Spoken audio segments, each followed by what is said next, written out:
से सती जी और प्रभु भोले शंकर का वियोग हुआ है, तब से हमारे भोले शंकर थोड़े उदास रहते हैं, लेकिन उदासी की स्थिति में भी रोते नहीं हैं बैठकर, चिंतित नहीं होते हैं। क्या करते हैं? तो अपनी व्यथा को दूर करने के लिए भगवान की कथा का सहारा लेते हैं।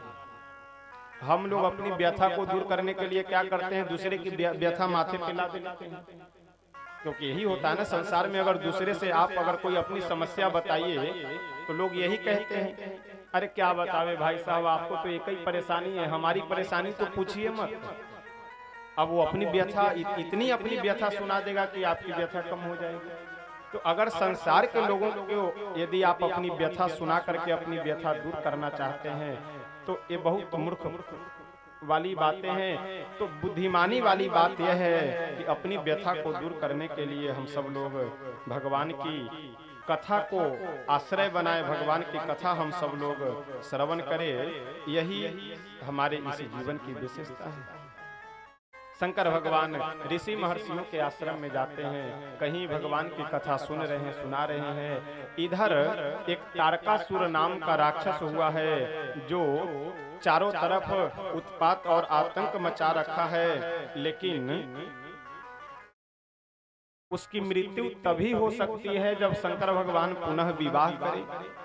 अच्छा, जब सती जी अपने शरीर को ले जाकर के योगाग्नि में जला दी, उसके बाद एक तारकासुर नाम का राक्षस हुआ जो ब्रह्मा जी से प्रार्थना किया और ब्रह्मा जी से वर मांगता है कि हे ब्रह्मा जी, मेरी मृत्यु केवल शंकर भगवान के पुत्र के हाथों ही हो, बाकी और कोई भी संसार में मुझे मार ना पाए।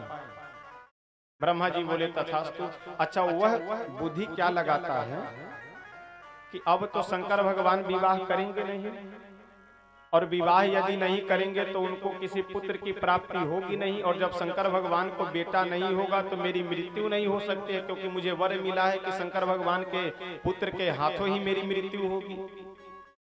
अच्छा, ये राक्षस लोग भी बड़े विचित्र होते हैं। हिरण्यकशिपु ब्रह्मा जी जब वर देने के लिए आते हैं तो हिरण्यकशिपु वर मांगता है कि हे पितामह, हे ब्रह्मा जी, हम अजर अमर हो जाए। ब्रह्मा जी बोले कि बच्चा, हम खुद ही अजर अमर नहीं है, तो तुम्हें कैसे अजर अमर होने का वर दे दे। जहां जहां से तुम्हें डर लगता हो वहां से तुम अभय हो जाओ, निर्भय हो जाओ। हिरण्यकशिपु अपने मन में विचार कर करके वर मांगता है, बोलता है कि हे ब्रह्मा जी, मेरी मृत्यु न रात में हो न दिन में हो। ब्रह्मा जी बोले तथास्तु। फिर सोचा कि रात दिन में तो न हो तो किसी न किसी व्यक्ति विशेष से मृत्यु होगी, तो और जगहों से भी मैं निर्भय हो जाऊं। फिर बोलता है कि हे ब्रह्मा जी, मुझे न आदमी मार पाए और न ही मुझे कोई जानवर मार पाए, न मैं आदमी से मरूं न किसी जानवर से मरूं। ब्रह्मा जी बोले तथास्तु। फिर मन में एक विचार आया, हिरण्यकशिपु बोला कि हे ब्रह्मा जी, मैं न ऊपर मरूं न नीचे मरूं। वैसे जो जो मन में आता गया वो वर मांगता गया। न रात में मरूं, न दिन में मरूं, न ऊपर मरूं, न नीचे मरूं, न आदमी से मरूं, न जानवर से मरूं, न सूखे से मरूं, न गीले से मरूं। यह सोच करके तो प्रसन्न हो गया कि अब कोई मुझे मारेगा तो या तो हाथ पैर से मारेगा और नहीं तो तलवार गदे आदि से, तो न मैं सूखे से मरूंगा न मैं गीले से मरूंगा। वर दे करके तो ब्रह्मा जी चले गए। समय आने पे जब नृसिंह भगवान हिरण्यकशिपु को पकड़ करके अपने जंघे पे रखे और जा करके महल के चौखट पे बैठ गए। ध्यान दीजिएगा, चौखट यानी जो दरवाजा का चौखट होता है ना, उसी पे जा करके बैठ गए। तो पुराने समय में आज भी जो बड़े बड़े राजमहल आपको देखने को मिलेगा, हवेली वगैरह, तो वहाँ पे बहुत मोटे मोटे और चौड़े तखत चौखट आपको दिखाई पड़ेगा कि उस पे आप आराम से सो सकते हैं। इतने चौड़े चौड़े आपको चौखट दिखाई पड़ेगा। उसी चौखट पे जाकर के नृसिंह भगवान हिरण्यकशिपु को अपने जांघे पे बिठा करके लिटा करके जबरदस्ती बैठ गए। हिरण्यकशिपु ठठाके मार करके हंसा और बोला कि वाह, क्या बात करते हो, मैं नहीं मरने वाला हूं तुमसे। नृसिंह भगवान बोले कि क्यों नहीं मरने वाले हो। हिरण्यकशिपु बोला कि मुझे वर प्राप्त है, मैं न ऊपर मरूंगा न नीचे मरूंगा, मुझे मारोगे कहाँ। नृसिंह भगवान, इधर से आवाज आ रही है, शांति बना करके रखिए, शांति बना करके रखिए, बोलिए मत। हिरण्यकशिपु बोला कि मैं ना ऊपर मरूंगा ना नीचे मरूंगा, मुझे कैसे कहाँ मारेंगे आप। नृसिंह भगवान बोले कि ऐसा है, तुमने यह वर मांगा था कि न ऊपर मरूं न नीचे मरूं, बीच के लिए वर नहीं मांगा था। तुम इस समय न ऊपर हो न नीचे हो, तुम बीच में लटक रहे हो।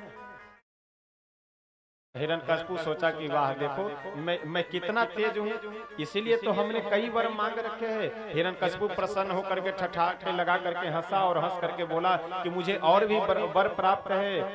नृसिंह भगवान बोले बताओ तो सही कि कौन कौन वर प्राप्त है। हिरण्यकशिपु बोला कि ना मैं सूखे से मरूंगा न गीले से मरूंगा, किस अस्त्र शस्त्र से मुझे आप मारेंगे। नृसिंह भगवान बोले कि मूर्खाधीराज ये नाखून देख रहे हो। हिरण्यकशिपु बोला हाँ नाखून तो देख रहे हो। नृसिंह भगवान बोले कि इसी नाखून से मैं तुम्हें मारूंगा। अच्छा तुम ये बताओ ये नाखून गीला है या सूखा है। यदि गीला है तो काटने के बाद कोई खून पानी क्यों नहीं निकलता है, और यदि सूखा है तो फिर ये बढ़ता क्यों है, बढ़ना नहीं चाहिए सूखे को।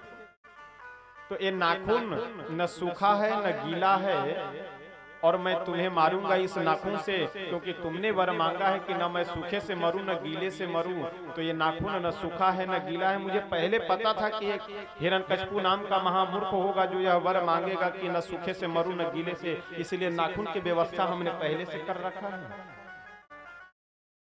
अच्छा एक बार एक कोई सज्जन जाकर के किन्हीं संत से पूछे कि महाराज जी सुनने के लिए तो एक कान के पास छिद्र ही पर्याप्त था, ये पूरा सिस्टम लगाने की क्या जरूरत है, ये तो फालतू ही शरीर पे लदा हुआ है।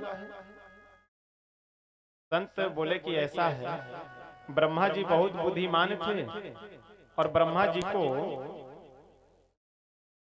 बहुत बुद्धिमान थे। ब्रह्मा जी को यह पहले से ही पता था, यह बात पता थी कि जब मनुष्य बुजुर्ग होगा बूढ़ा होगा तो उसे कान से कम सुनाई पड़ेगा, आंख से कम दिखाई पड़ेगा, और आंख से जब कम दिखाई पड़ेगा तो देखने के लिए चश्मा लगाएगा, और जब देखने के लिए चश्मा लगाएगा तो उस चश्मा का हैंडल कहाँ पे रखेगा, तो हैंडल रखने की व्यवस्था ब्रह्मा जी यह सिस्टम पहले से कर दिए।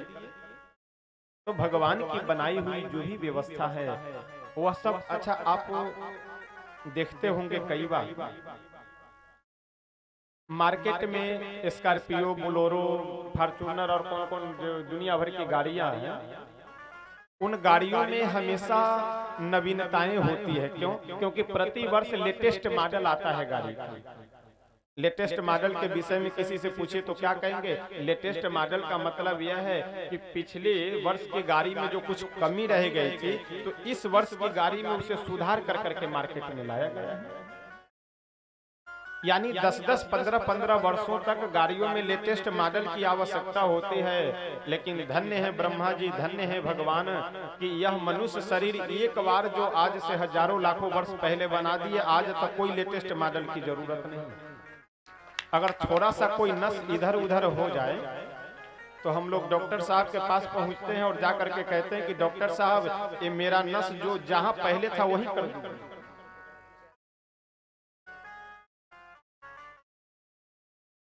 डॉक्टर साहब मेरा नस जहां पहले था वहीं पे आप पुनः हमें इस नस को कर दीजिए, क्योंकि इसमें लेटेस्ट मॉडल के लिए कोई जगह नहीं है इस शरीर में। तो ब्रह्मा जी की जो व्यवस्था है, भगवान की जो व्यवस्था है, उसमें परिवर्तन की देखिए, मनुष्य की कारीगरी में परिवर्तन की आवश्यकता होती है और भगवान की कारीगरी में कोई परिवर्तन की आवश्यकता नहीं होती है। जो बना दिए, जो व्यवस्था कर दिए वही व्यवस्था। अब उससे यदि आप इधर उधर जा करके अपनी बुद्धि का दुरुपयोग कीजिए तो यह अलग की बात है।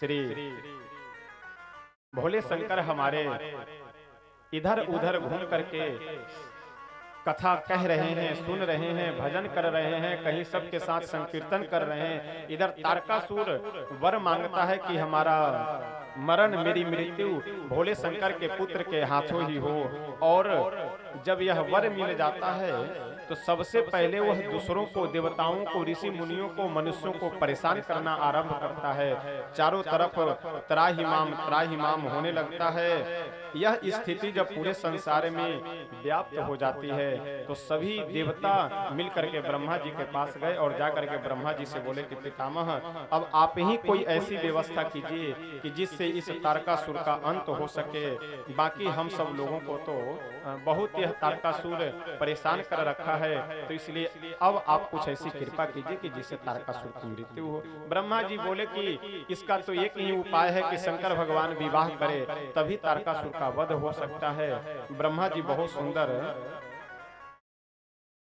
और शंकर भगवान किए क्या, आ करके अपने कैलाश पर्वत पे ध्यानस्थ हो गए, समाधि में बैठ गए।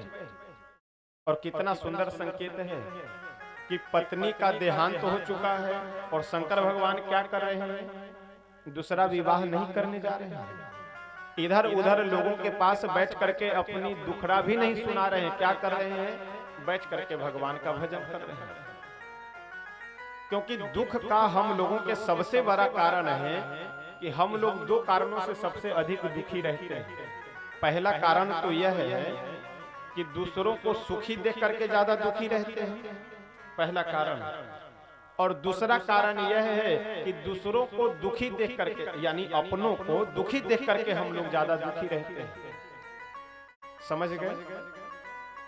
दूसरों को सुखी देख करके हम लोग दुखी रहते हैं विशेष, दूसरों मतलब पड़ोसी या दूसरा कोई।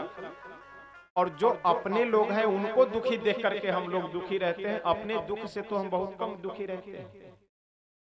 और हम लोगों को यही पता नहीं चल पाता है कि हम दुखी किस लिए हैं। हम लोग दुखी इसीलिए हैं कि दूसरों को जो सुख देख करके जलन और अपनों को जो परेशान देख करके मन में जो पीड़ा है, खेद है, उसी के कारण दुखी रहते हैं।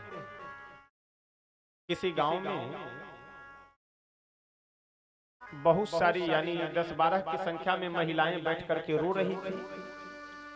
रास्ते से एक सज्जन जा रहे थे पैदल, जा करके वह बोला कि अरे बहन जी, आप क्यों रो रही हो?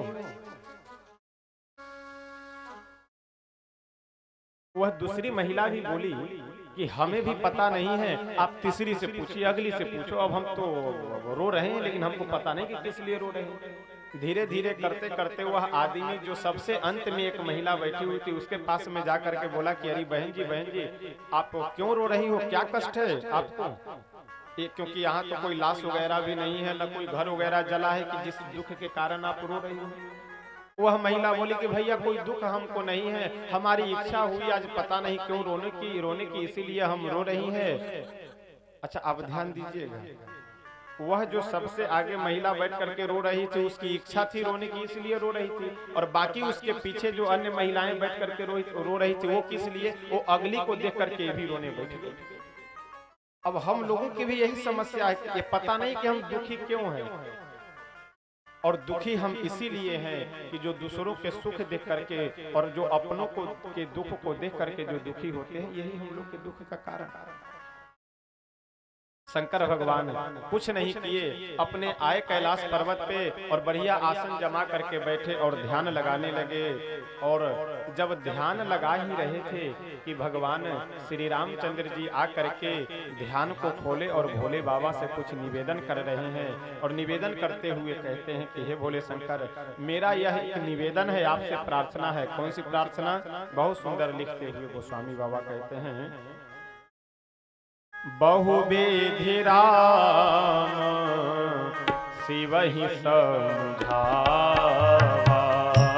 बहुविधि राम शिवहि समझावा,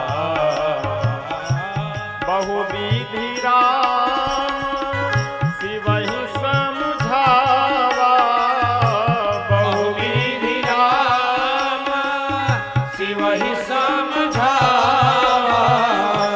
पार्वती कर जन्म सुनावा,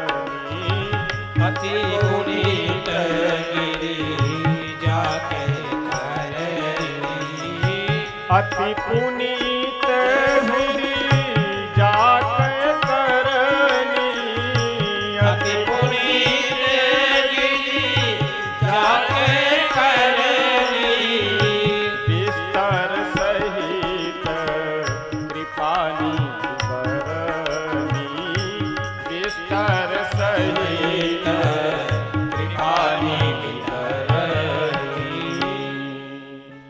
भगवान श्री राघवेंद्र सरकार आकर के शंकर भगवान से कहते हैं कि हे भोलेनाथ, यदि मेरी आप एक बात मानिए तो आप विवाह कर लीजिए। भोले शंकर मुस्कुरा करके बोले कि प्रभु, अब एक बार तो हम विवाह कर करके फंसे ही थे और दोबारा मुक्ति मिल गई है, तो फिर क्यों फंसाना चाह रहे हैं। प्रभु बोले कि ऐसा है कि जो सती जी योगाग्नि में अपने शरीर को जलाई थी, भस्म की थी, वही सती जी पुनः गिरिराज हिमालय के भवन में अवतार लेकर के आपको पति रूप में पाने के लिए तपस्या कर रही है। और अति पुनीत गिरि जाके करनी, बिस्तर सहित कृपा निधि वरनी। कृपा निधान प्रभु श्री रामचंद्र जी गिरिजा की पार्वती जी की पूरी कथा आदि से अंत तक श्रवण करा करके और यह निवेदन करते हैं कि हे भोले शंकर, आप जा करके विवाह कीजिए पार्वती जी से। शंकर भगवान बोले कि यह उचित तो नहीं है, मैं तो विवाह करना नहीं चाह रहा था, लेकिन अब यदि आपकी आज्ञा है तो आपकी आज्ञा को तो मैं नकार भी नहीं सकता, क्योंकि मातु पिता गुरु प्रभु के बानी बिना ही विचार करी शुभ जानी। माता पिता और गुरु के वाणी को बिना विचारे ही शुभ जानकर, अच्छा जानकर, हितकारी जानकर उसका पालन करना चाहिए, उसका अनुकरण करना चाहिए। शंकर भगवान बोले कि ठीक है, यदि आपकी आज्ञा है तो फिर हम उसे स्वीकार करते हैं। और यह निवेदन कर करके हमारे श्री भोले शंकर पुनः भगवान नाम का जप करने लगते हैं। इधर सप्त ऋषियों को बुलाते हैं, सप्त ऋषियों को बुला करके और बोले कि जाइए आप जा करके पार्वती जी की परीक्षा लीजिए। पार्वती जी की परीक्षा लेने के लिए सप्तऋषियों को भेजते हैं। गोस्वामी बाबा वर्णन करते हुए बहुत सुंदर कहते हैं, ऋषि ने गौरी देखी कैसी, ऋषि न गौरी देखी कैसी, ऋषि न गौरी देखी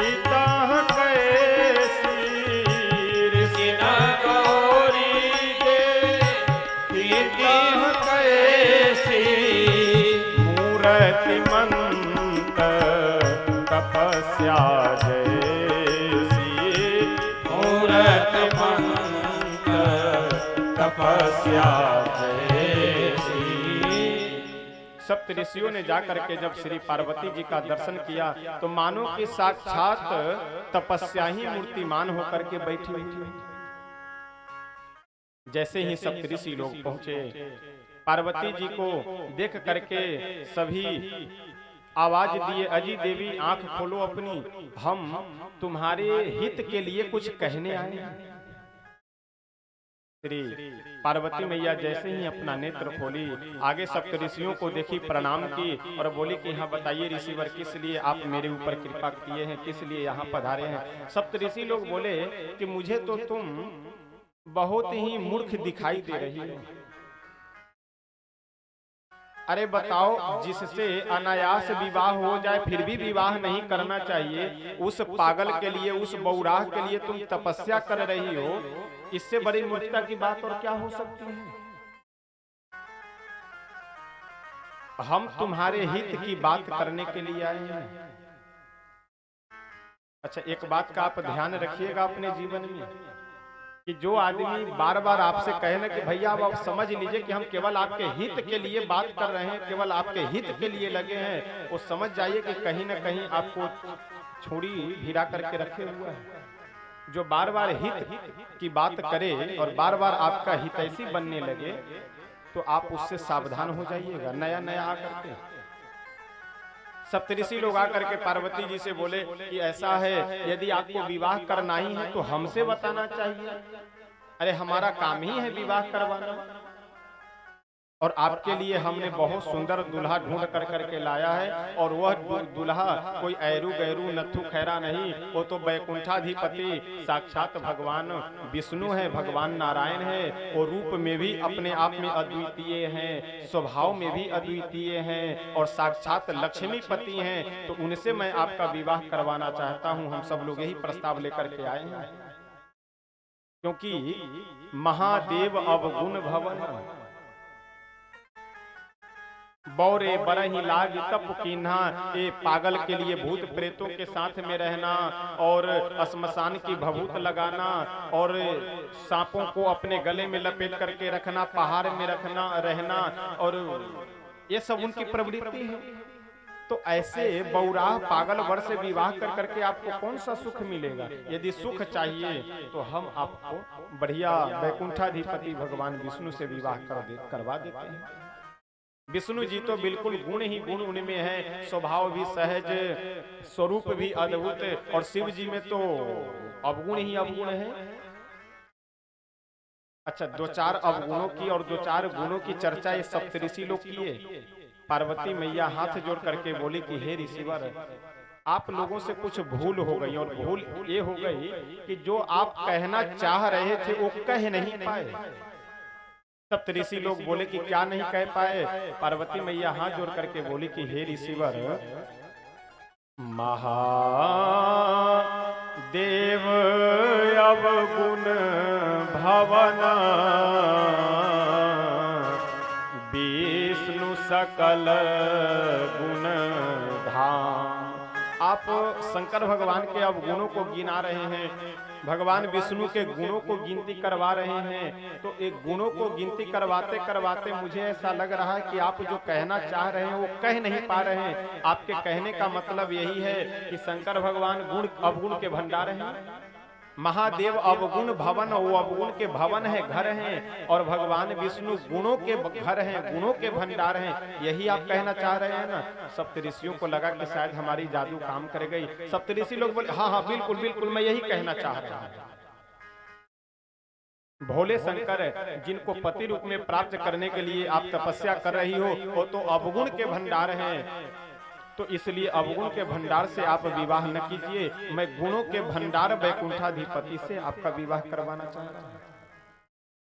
पार्वती मैया बोली कि पहले अगली बात तो सुनिए कि महादेव अवगुण भवन विष्णु सकल गुण धाम, जेहि कर मन रम जाहि जेहि तेहि सन काम। जिसका मन जिससे रम जाए, जहां रम जाए उसको उसी से काम है। तो अब हमारा मन अवगुणों के ही भंडार जब भगवान भोले शंकर में रम गया है, तो चाहे गुणों के खजाना, गुणों के भंडार ही क्यों ना हो वैकुंठाधिपति, उनसे हमें कोई काम नहीं है। और अब आप सब कान खोल करके सुन लीजिए कि मैं अपने गुरुदेव श्री नारद जी के वचन का परित्याग नहीं कर सकती।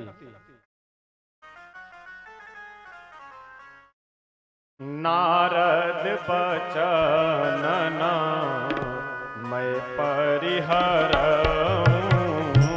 नारद बचन मैं परिहरऊं, नारद बचन मैं परिहरऊं, नारद बचन मैं परिहरऊं,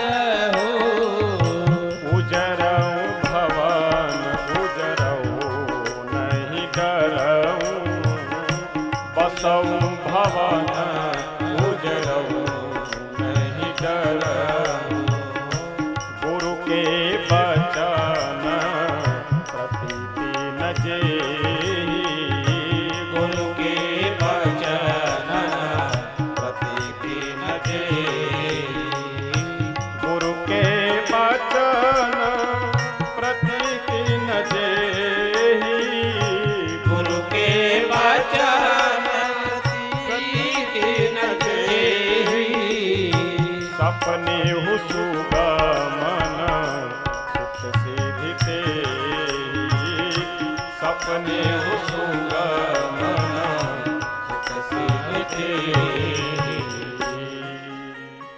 सपने हूँ सुगम न सुख सिद्धि ते ही। किसको सुख सिद्धि नहीं, जिसको अपने गुरु के वचन पे विश्वास न हो। तो इसलिए मैं अपने गुरुदेव के वचन का परित्याग नहीं कर सकती। इसलिए आप लोग जल्दी से घर पहुंचे, कहीं घर पहुंचने में विलंब न हो जाए। क्योंकि ये सप्तऋषि लोग कह रहे थे कि देवी पार्वती जी आपको पता नहीं है, नारद जी जिसके जिसके भी घर में जाते हैं उसके घर को बर्बाद कर देते हैं। तो इसलिए आपके घर में आए हैं और आपको शिक्षा दे करके गए हैं, तो आपका भी परिवार घर बर्बाद हो जाएगा। इसीलिए पार्वती मैया बोली कि जल्दी से आप अपने घर पहुंचे, कहीं ऐसा ना हो कि आप अपने घर पहुंचिए उससे पहले नारद जी वहां पहुंच करके घर आपका बर्बाद कर दे कहीं। तो इसलिए जल्दी से जाइए और अपने घर को संभालिए। सप्तऋषि लोग बार बार समझाने के बाद भी जब यह देख लिए कि नहीं नहीं, ये पार्वती जी का गिरिजा का अनन्य अटूट प्रेम है भगवान भोले शंकर के चरणों में, आकर के सभी शंकर भगवान से वह सारा प्रसंग निवेदन करते हैं। यह सुन करके भोले बाबा बड़े प्रसन्न हो गए और अपने प्रभु का भी आदेश है और पार्वती जी का भी अनन्य प्रेम है, यह सब देख करके। और उसी समय तारकासुर नाम का राक्षस हुआ था। यह सुन करके शंकर भगवान बिल्कुल ध्यानस्थ हो गए, चले गए समाधि में।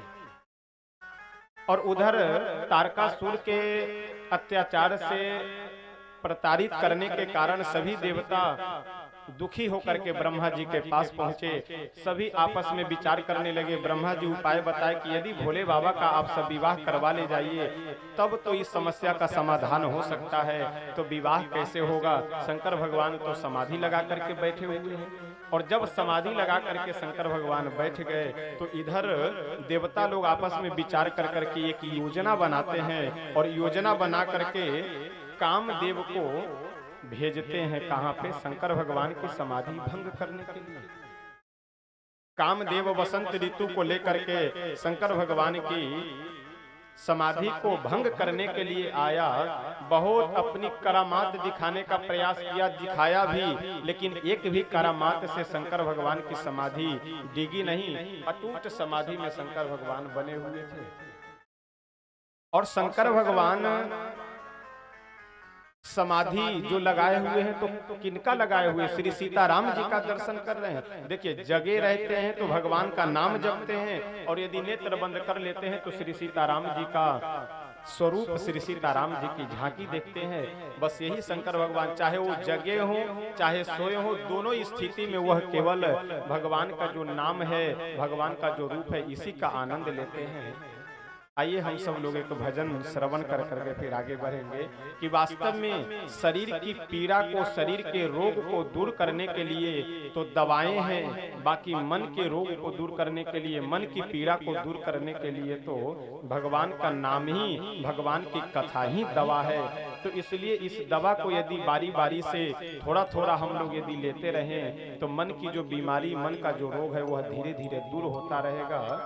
तो शरीर के रोग को दूर करने के लिए तो यहाँ की औषधि दवा, और मन के रोग को दूर करने के लिए भगवान का नाम और भगवान की कथा, ये सब जो औषधि है इसको लेते रहना चाहिए। बूटे हरे के नाम के। और देखिए, आनंद सदैव इसमें अधिक आता है, आनंद ज्यादा इसमें आता है कि सबको खिला करके खाया जाए। अब कई लोगों का स्वयं बाजार जाएंगे, बढ़िया एकदम समोसा, टिकिया, पकोड़ा, गुलाब जामुन खा करके आ गए और पता लगे कि घर में सब्जी भी नहीं है। तो ऐसा नहीं होना चाहिए कि जो भी आप खाना चाहें वह सबको खिला करके खाना चाहिए। एक बार तो एक लोग बता रहे थे, एक जगह की घटना, कि किसी आदमी को रसगुल्ला बहुत प्रिय था, तो वो जब कभी भी रसगुल्ला लेकर के आवे तो अपने कमरे में बैठ करके नहीं खाता था, या कहीं इधर उधर भी बैठ करके नहीं खाए। पता लगे कि कहीं बैठ करके खाए और कोई आ करके उसी समय पहुंच जाए तो उसे देना पड़ेगा, तो बट जाएगा। तो वह रसगुल्ला को लेकर के पहुंच जाए बाथरूम में और वहीं बैठ करके खा पी करके और फिर प्लास्टिक को अपने हाथ में धीरे से इधर उधर दबा करके तब वहां से निकले। अच्छा, वहां आदमी कोई शंका कर ही नहीं सकता कि ये भी करने के लिए गया है अंदर। तो ऐसे भी लोग होते हैं, तो ऐसा नहीं होना चाहिए। यदि परिवार में 2, 4, 10 लोग हैं, तो जो कुछ भी यदि विशेष खाने की आपको इच्छा हो, तो प्रयास यह करना चाहिए कि उसे लेकर के आप आइए और सबको खिला करके खाइए, तो उसमें विशेष आपको आनंद मिलेगा। तो लाभ इसी में है कि सबको खिला करके खाया जाए, तो भगवान का नाम भी, भगवान की कथा भी यदि सबको सुना करके सुना जाए, सबको सुना करके यदि जपा जाए, तो उसमें और विशेष लाभ है। क्योंकि जो नहीं सुनना चाहेगा उसे भी मजबूरी बस सुनना पड़ेगा। और चाहे तुलसी जाके मुखन ते धोखे हूँ निकसत राम, ताके पग की पग तली मेरे तन को चाम, भाई को भाई अनख आलस हूँ, नाम जपत मंगल दिशि दस हूँ। किसी तरह से भी यदि नाम कान में चला जाए या मुख से निकल जाए तो लाभकारी ही होता है। तो इसलिए प्रयास यह करना चाहिए कि मुख से बोल करके सीताराम सीताराम सीताराम जय सीताराम स्वयं भी पीजिए और दूसरों को भी पिलाइए। बूटे हरे के नाम की पी और पिला के पे